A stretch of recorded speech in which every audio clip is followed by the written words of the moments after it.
মিরপুরের জাতীয় চিড়িয়াখানায় ঈদ পরবর্তী সময়ে নানা শ্রেণী পেশার মানুষের সমাগম ঘটছে। সেখান থেকে সার্বিক পরিস্থিতি জানাতে আমাদের সঙ্গে সরাসরি যুক্ত হচ্ছেন সহকর্মী তারেক মাহমুদ সুজন। তারেক, চিড়িয়াখানায় বিনোদন প্রেমীদের ঢল কেমন দেখছেন, বিস্তারিত জানাবেন।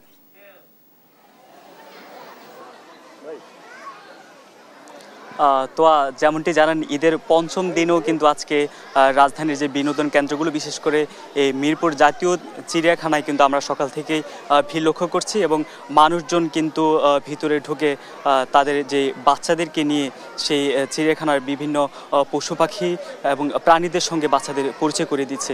এই মুহূর্তে আমরা আছি বাঘের যে খাঁচাটি সেটির সামনে। এর আগে আমরা যেমনটি দেখতে পেরেছি, প্রথমে ঢোকার পর বানর এবং যে পশু পাখি বা বকের খাঁচায় আমরা প্রচণ্ড ভিড় করছি। এই মুহূর্তে এই বাঘের খাঁচার সামনে কিন্তু আমরা প্রচণ্ড ভিড় লক্ষ্য করছি। মানে শিশুরা উচ্ছ্বাস উদ্দীপনা নিয়ে কিন্তু সেই প্রাণীগুলোর সঙ্গে পরিচিত হচ্ছেন।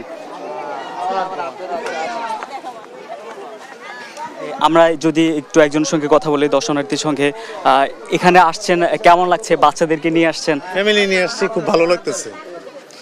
আর মোটামুটি অন্যান্য দিনের তুলনায় ভিড়ও খুব কম। এখন পর্যন্ত কোন কোন প্রাণীর সাথে দেখা হয়েছে বা দেখা মানে বেশি একটা দেখতে পাইনি, মাত্র আসছি আর কি। তো হরিণ, বানর, বাঘ দেখলাম।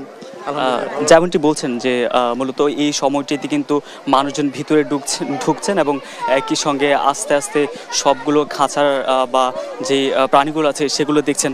মূলত ঈদের ছুটির প্রায় শেষের দিকে এই মুহূর্তে কিন্তু শিশুদের সাথে, আপনি জানেন স্কুল কিন্তু এই মুহূর্তে বন্ধ।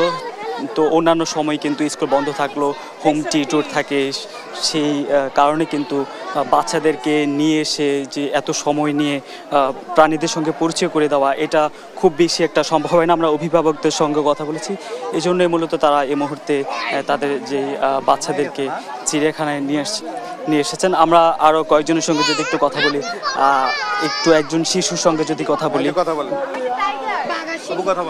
কেমন লাগছে এখানে এসে? আমরা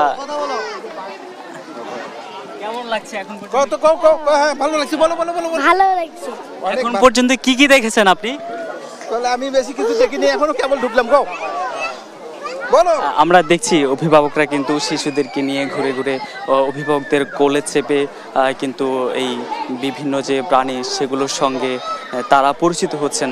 মূলত টিভি এবং মোবাইলের স্ক্রিনে কিন্তু তারা এই প্রাণীগুলো দেখেছেন।